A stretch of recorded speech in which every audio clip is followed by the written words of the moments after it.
Hello and welcome to Prevent Child Abuse Habersham's Partners in Prevention program. My name is Jennifer Stein. And this month we're going to be highlighting 2 seasoned programs that Prevent Child Abuse Habersham offers. These programs are nationally recognized and are proven to reduce the risk factors that come into play with child abuse. Also, at the end of this segment, we're going to be sharing some important back-to-school safety tips for families as we get ready to start back to school. With me here first is Terry Ramos. Terry works with Prevent Child Abuse Habersham, and she is our Director of First Steps. And Terry, you know, and you start learning more and more about what's happening out there in the world, and we see it on our social media, on the news, and it's alarming to think that 5 children die every day. And the program that you lead really helps tap into that under 1. Infants up to 1 year old are the leaders of those deaths. So I'm excited that you're here today. Thanks you for coming. Will you share with the audience what it is that First Steps, that program does? Okay, well, First Steps is a statewide parent support program that is offered to expectant parents and parents of newborns, across the state of Georgia.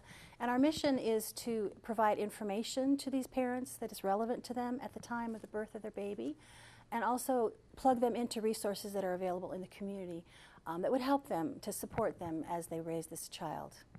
And this is where they're again, by being at the hospital at the beginning of their life, we're giving them such a good first step. That's right, that's right. Now here in Habersham County, how exactly does the program work?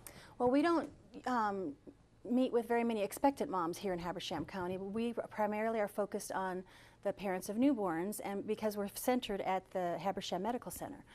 So I visit the medical center every day, basically, and see any moms that have delivered their babies in the last 24 hours. And we just spend a few minutes with them and just give them information that is relevant to them and assess. A lot of what we do is we assess how moms are feeling, after the birth of their baby. Do they have somewhere to go? Do they have a place to live? Do they have the basic necessities of life? What's going on in their lives? To try to assess, what we can do to help support them by plugging them into community resources in the community, and then also giving them brain development information and lots of other information that we give in the parent packet, which I have here on the table, many pamphlets and booklets that help them with information about babies. So with that, I mean, you're kind of like that first lifeline, right, that you're throwing out to them. As far as how many babies do you normally see on an annual basis? We're right around 400. We try to get to 400 every year. So we've been doing this I've been doing it for 10 years, and before that we had many more years with Prevent Child Abuse Habersham, but we see 400 moms, so that's 400 families and 400 siblings and parents, and so it's a lot of families that get touched by First Steps. Absolutely, and we're so appreciative that Habersham Medical Center allows us to do this with them, yes, and to be a resource for these new families. Very exciting. So when you go in to do the visit, what exactly is entailed in a visit? What kind of happens? Well, I usually spend 15 minutes, it could be 15 to 30 minutes with each mom, and we just discuss, like basic stuff like sudden infant death, shaken baby syndrome, things that are danger to babies, whether the mom is breastfeeding, whether the mom is bottle feeding, is the father going to be involved in baby's life? Any kind of information that would help me be able to know how better to support her and give her information that is necessary. But we just spend a few minutes with her and give her a parent packet, and just let her know that we're available to call anytime that she needs us. Yep. Well, just having your phone number, because it's overwhelming being a first-time parent, and then there's those new fears that when you're having a second child, just some of those questions that you have. Women, we like to be fearless, but we're not always as fearless as we are, and so many young moms out there in today's day and age. So what a great benefit to have your phone number and to be able to call you if needed. So what all is in the packet? What do they get to I'll just receive? go real quick, but we each give, we give them a book because it's so important to read to babies for their brain development. Yes. And reading is one of the main things that help with that brain development. And then here's the little community resource guide that has quite a few numbers. There's my numbers on the front, and then all kinds of numbers in the community for medical numbers and helplines and counseling services and baby clothes. I mean, all kinds of things and websites that moms would be interested in. Right. There's all kinds of brochures about, tracking your baby's development, dangers of secondhand smoke. Yes. And I go through all of this, more, spend more time on it. Right. The importance of daddies being involved in baby's life. The period of purple crying is a wonderful brochure about colic. They're trying to get away from the terminology of colicky babies and really have discovered that it's a brain stage that babies go through, the crying stage. And so this just explains it better, and the PURPLE stands for different things about a crying baby, and it's a fascinating information that I try to give that to each mom. Postpartum depression, I always talk to her about that. Very important. How her body is going to be recovering from the birth. We also discuss insurance and medical care, dental care. What is she going to use for the baby and for her as the family grows? There's a whole big brain chart that we have that we give each mom that tells how the brain is developing. What's to be expected at What each to be stage. expected, because that's what we Wonderful. want moms to know. A baby calendar that also tells how the baby is going to be developing each month for the first year of baby's life, and what to expect. When does the baby roll over? When is he going to, hold his head up, or all the different things that baby does each month. And then there's stickers that she can indicate when the baby smiled at her for the first time or whatever. So this all prepares a mom to know what's coming, so that the stress and the anxiety that causes a lot of child abuse is kind of try to minimize that as much as possible. And then if there is a need, get them to the right place so that way they can seek help. Right. I know we're so pleased. Prevent Child Abuse Habersham regularly, Bumbleberries in Clarksville, the knitters there provide us with these beautiful purple bonnets. Yeah, I give them purple hats to remind moms, because the baby may not cry for a few weeks, so that if they see the purple hat, they'll remember to watch the video and to know that it's a normal stage. Well, before we go to break, just want to thank Mountain Laurel Quilters. Also, there's a quilting group out of the First Baptist Church in Cornelia. They supply us with quilts. So really a community effort. And Initials Inc. also. Yes, they provided us with some beautiful bags and things like that. Terry, thank you for taking the time this morning to share with the community so many benefits of helping reach out to these first-time moms and even seasoned moms that are revisiting what it's like. When we get back to break, you'll be hearing from Carol James. She's going to be talking to you about our Parents as Teachers programs. Thank you. Don't look at me. Your hair's a bit frizzy today. Oh, you should pick that up. Oh, you're such a dork. Loser. Here, let me help you with that. Oops. Every day, kids witness bullying. Oh, look. Your crush is looking at you. Poor you. They want to help, but don't know how. See, no one here's gonna help you, because no one Teach likes your you. kids how to be more than a bystander. Visit stopbullying.gov. At Windstream, we're offering our customers a new feature, Watch TV Everywhere.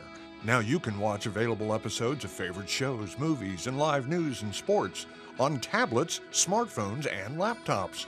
There's no extra charge from Windstream. You only need to be a cable customer already receiving a Wind package. It's simple to get started. Just visit WatchTVEverywhere.com. So enjoy, and thanks for being our customer. Welcome back to Partners in Prevention. I'm Jennifer Stein with Prevent Child Abuse Habersham, and today we're highlighting two of our very important programs that are seasoned. These programs you first heard about First Steps, and now you're going to be hearing about Parents as Teachers. And I have with me today Dr. Carol James. Thank you for coming, Carol. Appreciate it. Welcome. Carol is our director of the Parents as Teacher program. She has many other roles with Prevent Child Abuse Habersham, but we don't have enough time to talk about all of those things that you do for us.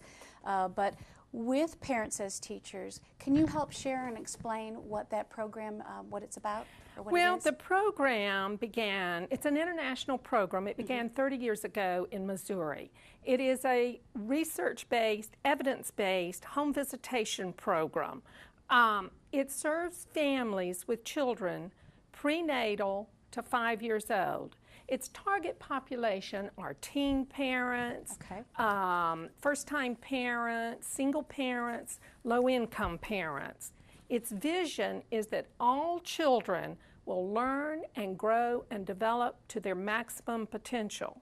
Its mission is to provide the information, support, and encouragement that parents need in order to help their child or children develop optimally during the crucial first years of life. Very good. So with that, and it's such an important age group, you know, there again at the beginning of the show we were talking about the deaths. You know, 5 children die a day.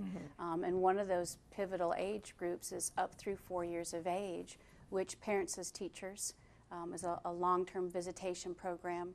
So an important way to get into those homes and help them create healthy habits.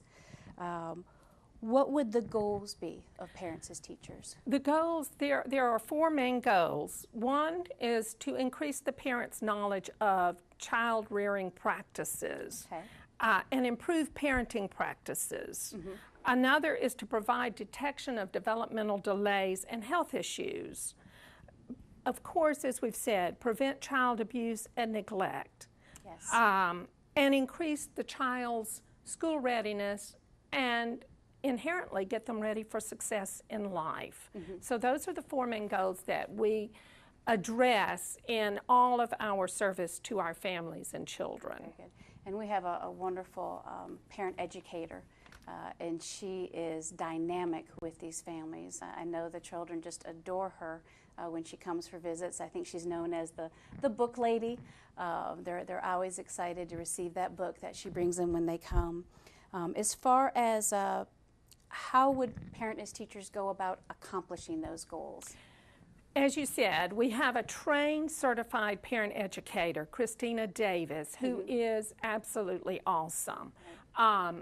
In her working with the families and their home visits, we achieve the goals through 4 main components. Okay. One is the home visitation. During this time, Christina teaches parents developmentally appropriate brain-stimulating activities in order that that parent can become their child's best first teacher. And in doing so, she uses a lot of homemade items to teach children colors and numbers and literacy. In every home visit, we give every child in our program a book. That's the book lady. That's the book love it. lady. I love it. Parent group meetings are another component. That's where monthly we invite all our parents to a meeting that they can learn from each other and learn to support each other. It's a networking opportunity so that these young mothers or mothers just, they don't feel isolated.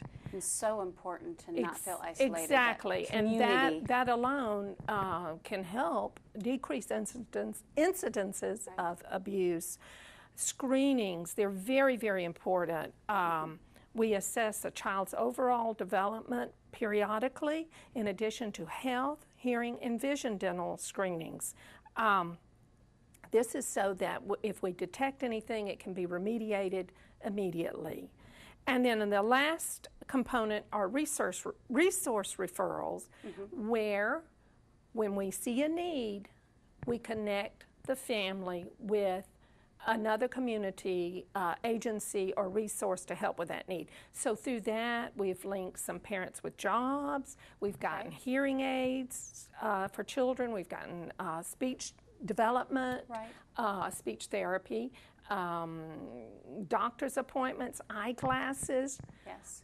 We're determined, and Christina, as diligent as she is so determined that whatever the need is, she will find the resource. Very resourceful, because even here, the items that she helps them build are things that they can find around the home. You certainly don't need to go to a superstore. No, and a lot of times our families have limited financial resources. And so we, again, teach them how to make appropriate toys for learning, and it becomes that the children value those as much as any store-bought toy. Right. So It's so important. Neglect is one of the most prevalent forms of child maltreatment, and behind that, education can help overcome neglect. Like you're saying, new parents are possibly less resources than other parents, so being able to learn how to be their best first teacher is how you called it, right? Exactly. They are. Every parent is their child's first teacher. Right. We just want them to be really good at it. So that they take can parents and help them become great parents. help them become great parents so that their children will be, again, successful, Right. not only in school, but throughout life. Because it's in those early years that foundation is Yes. built. And too often, children don't get any kind of stimulation at home in the early years, and then they go to school and they're far behind Correct. their peers. Very good. Now, before we go to another break and have to end this segment, how many families has Prevent Child Abuse Habersham served in Habersham County over the years? Oh, well, we started this program in Habersham in 2007. We have now served 159 families with 243 children. Wow. And now our current load is 32 families with 46 children. And ideally, when we have these children, we want them to be in the program long term. That's where we're most effective. And we've been pleased to have families that have been with us 3 and 4 years now. That is great, and so important with the cycle of abuse. You're making a transformation. It's not a quick fix. And in most situations, if you were abused as a child, it's not easy to break out of that norm that you came from. And this is such an important way to help teach them a great, positive, healthy norm to have in your household. So, Carol, thank you for being here today. Christina Davis, she does a fabulous job for us, and appreciate you sharing. When we get back from break, we have Corporal James Carver from the Habersham County Sheriff's Office. He is going to share with us some helpful back-to-school tips because right around the corner, our students will be returning to class.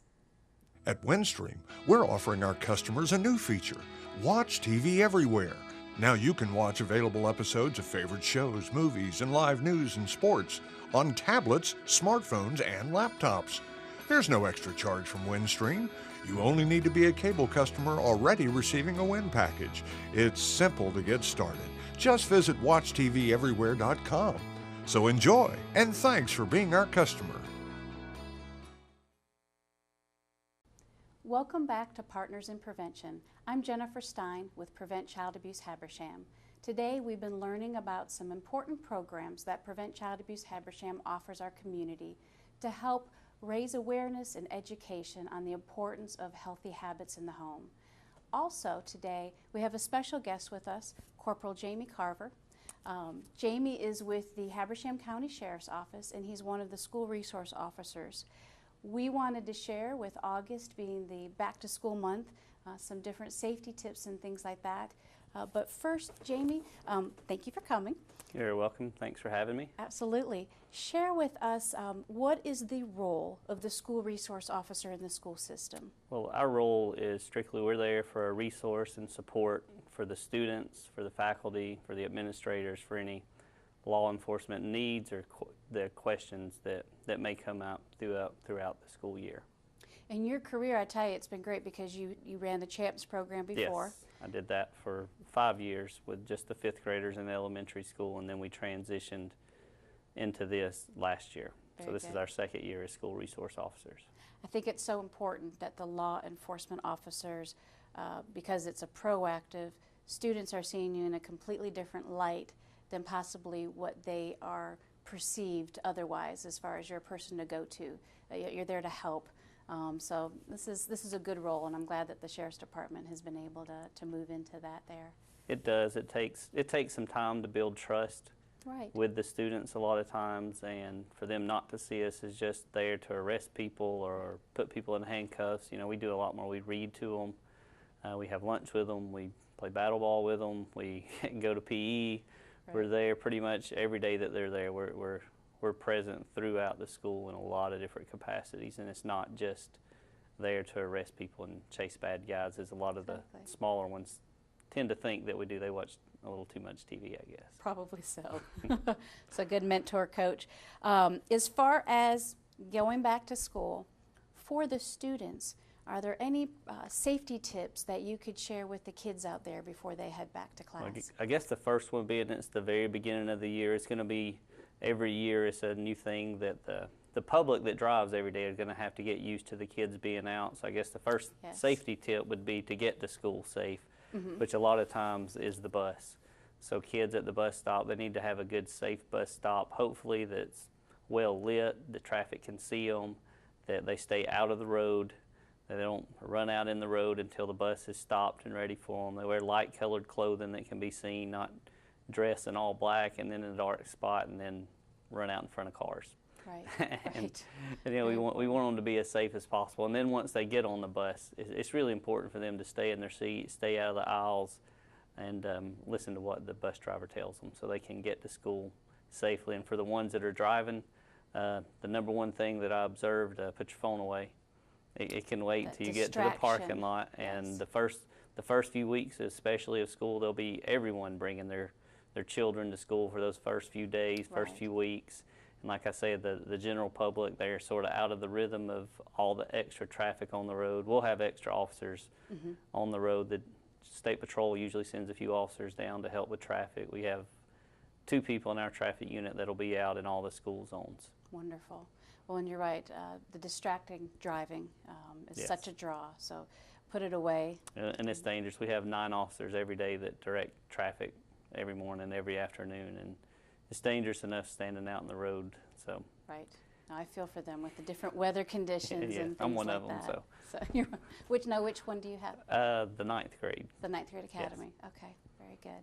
Well, with that, as far as parents, what can we do? What role can we provide to ensure safety for our kids? The most important thing I think parents can do that we had the most trouble with last year is be sure all their information is current and updated. If a phone number's changed, if an address has changed, any of that needs to be updated with the school immediately, because you never know when a kid could fall on the playground or miss the bus, and then if we don't have, or the school system doesn't have a phone number or an address, it can create a really big problem. Absolutely.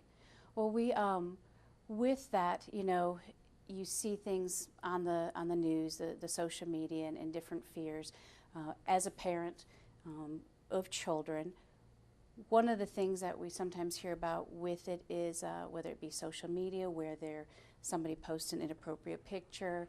We might be getting off topic here, but when it comes to cell phone use and the typical schoolyard bullying or peer-to-peer bullying, if my child were to come home from school and mention someone was picking on them, any quick tips that you could share there, Jamie, is what things I could do as a parent if I hear this from my child?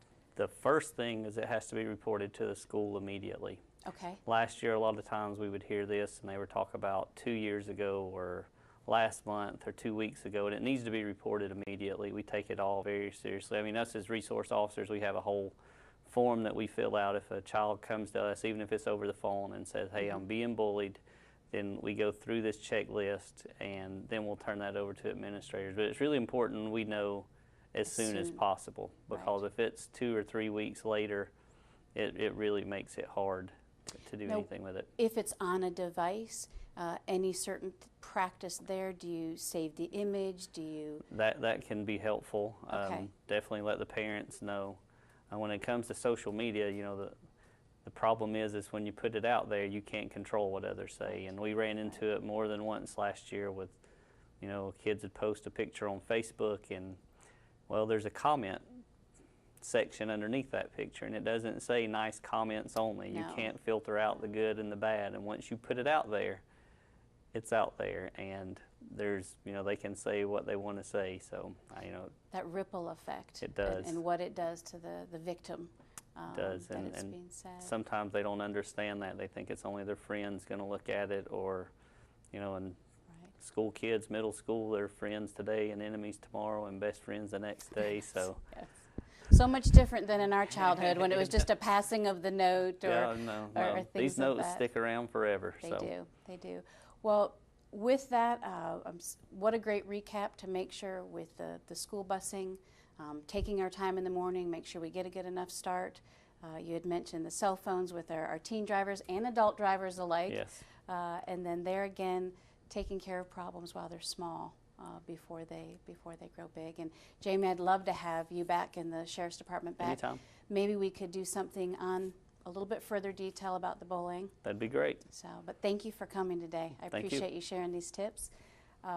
Would like to thank you for tuning in today for our Back to School special and for the information provided on the 2 programs that Prevent Child Abuse Habersham offers. I also want to share with you some upcoming trainings that are going to be happening. Our Stewards of Children training is a child sexual abuse prevention initiative, and we have those dates up on the screen for you now. Monday, August 25th from 8:30 till 11. Thursday, August 16th, 1 p.m. to 3:30 p.m. And you need to sign up and reserve a space for these trainings.